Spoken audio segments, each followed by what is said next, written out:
토요일입니다. 로마서 8장 12절에서 17절입니다. 12절에 육신에게 빚졌다는 것은 사탄에게 빚졌다는 것입니다. 육신의 종노릇하며 살아야 하는데 우리 빚을 갚아주셨습니다. 하나님의 은혜를 빚으로 표현했습니다.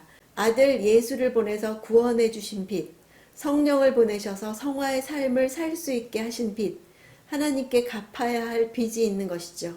어떻게 갚나요? 성화의 삶을 통해서 갚는 것입니다. 육신은 죄의 본성을 가진 육, 그 뒤에 있는 악한 영을 말합니다. 성령의 내주하심의 결과 우리는 결코 육신을 따라 살 수 없습니다. 육신에게 아무것도 빚지지 않았습니다. 오직 우리의 의무는 하나님이 주신 생명을 살아내도록 내주하시는 생명의 성령에게 빚을 지고 있습니다. 13절에 왜냐하면이 앞에 있습니다. 육신을 따라 살면 반드시 죽을 것이기 때문이다. 몸의 행실을 따라 살면 결국 영이 죽습니다. 영이 죽지 않으려면 몸의 행실을 죽이라고 합니다. 우리가 죽여야 할 몸의 행실은 사탄이 주는 생각, 통제되지 않는 본능입니다. 미워해라, 용서하지 마라, 희생하지 마라, 네가 하고 싶은 대로 해라. 몸의 행실은 이렇게 하나님의 진리를 외면하고 내 마음대로 살고 싶은 삶입니다. 14절도 앞에 왜냐하면이 있습니다. 왜냐하면 하나님의 영으로 인도를 받는 사람들이 하나님의 아들들이기 때문이다. 하나님은 자녀들이 어떻게 하든 성화의 삶을 살 수 있게 인도하십니다. 하나님의 자녀들이 체험하는 성령의 인도하심은 몸의 행실을 죽일 수 있도록 촉구하고 힘을 주십니다. 하나님이 무엇을 좋아하시고 무엇을 싫어하시는지 아십니까? 하나님이 돈에 대해서 무엇이라고 말씀하시는지 아십니까? 분노에 대해서 무엇이라고 말씀하시나요? 무너지는 부부관계에 대해서 무엇이라고 하는지 아십니까? 직장 생활에 대해서 무엇이라고 말씀하시는지 아십니까? 하나님을 아빠라고 부르는 성도들에게 성령님이 계속 알려주십니다. 육의 소욕과 반대되는 삶으로 이끄십니다. 용서해라, 미워하지 마라, 희생해라, 깨끗하게 살아라. 성령으로 육의 소욕을 이길 때 우리가 살 것입니다. 생명에 들어가고 구원에 들어갑니다. 15절 두려움에 이르게 하는 것은 종의 영이라고 했죠.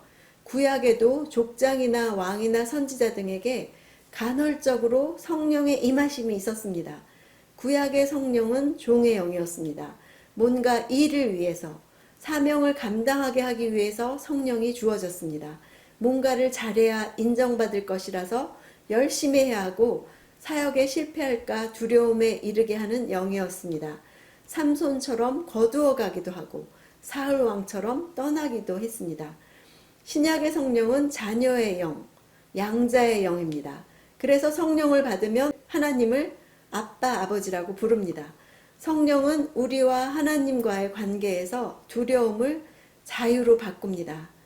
주후 1세기에 로마에서 양자는 아버지가 자신의 이름을 영원히 보존하기 위해서 또 자신의 재산을 유산으로 물려주기 위해서 의도적으로 선택한 아들이었습니다.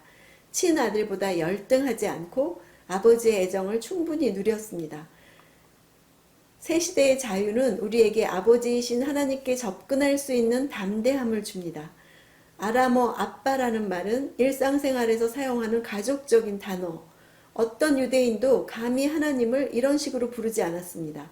기도할 때 우리는 성령의 내적 증거를 체험합니다.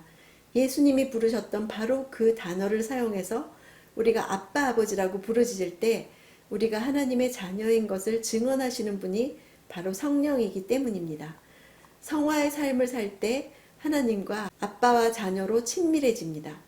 아빠라고 부르면서 기도해 보지 않았다면 오늘 아빠라고 부르면서 기도해 보세요. 자녀인 것이 어떤 것인지 누려보시기 바랍니다. 16절에 성령은 우리 영으로 더불어 우리가 하나님의 자녀라는 것을 확증한다. 성령의 내적 증거라고 하죠. 우리가 하나님의 자녀라는 것을 증거하는 영이 둘입니다. 두 사람 이상의 증인이 있어야 법적으로 인정되죠. 우리가 하나님의 자녀인 것을 증거하는 증인이 둘이 된 것입니다. 과거가 현재를 붙잡고 압박하는 것은 무서워하는 종의 영입니다. 종의 영이 아닌 아들의 영을 받은 사람, 성령이 내 안에 있는 사람은 과거의 잘못과 상처에 매이지 않습니다. 아버지가 용서하신 것을 알기 때문이죠. 살아남이 있고 참 자유가 있음을 내 영도 증거합니다. 성화의 삶을 사는 자녀에게 주시는 은혜죠. 종의 영이 아니라 아들의 영으로 살고 있습니까? 하나님과 친밀함을 느끼고 있습니까? 17절에 자녀이기 때문에 상속자다. 성화의 삶을 사는 자녀는 하나님의 상속자입니다. 아브라함에게 내가 내 상급이다 라고 하셨죠. 하나님이 우리 보상이십니다. 하나님 자신을 상속해 주십니다. 지금은 희미하게 보이지만 그때에는 얼굴과 얼굴을 맞대고 볼 것입니다. 그리스도와 함께 한 상속자란 공동 상속자란 의미죠. 그리스도와 함께 받은 고난과 영광의 간증이 있습니까? 고난의 훈련, 십자가 훈련이 하나님 나라를 상속하는 후계자 훈련입니다. 상속자이기에 분명 그리스도의 고난과 영광에 우리 몫이 있습니다. 예수님도 이 땅에서 고난을 받으셨죠. 이후 예수와 함께 하나님 보좌 우편에 앉을 것입니다. 만물을 다스릴 왕노릇 할 것입니다. 고난과 영광은 분리될 수 없습니다. 예수님께도 그랬고 우리에게도 그렇습니다. 우리가 받는 것은 고난뿐이 아닙니다. 영광도 상속받습니다. 영광을 상속받고 싶으신가요? 영광을 받기 위해서는 고난도 함께 받는 것을 두려워하지 않아야 할 것입니다. 성화의 삶이 고난이죠. 영으로서 몸의 행실을 죽이는 자체가 고난입니다. 옛사람을 벗어버리고 새사람을 입는 것 자체가 고난입니다. 분을 내고 싶을 때 분을 내지 않고 죄짓지 않는 것이 성화의 삶입니다. 쉬운 것이 아닙니다. 용서하지 말라고 부추기는 육의 인도를 받지 않는 것이 고난입니다. 영으로서 몸의 행실을 죽이면 살 것을 믿고 따르는 것이 성화의 삶입니다. 아빠라고 부를 수 있는 하나님의 자녀로서 어떻게 하든 성화의 삶을 살 수 있게 인도하시는 성령님의 인도에 민감하게 귀 기울이는 하루 되시기 바랍니다.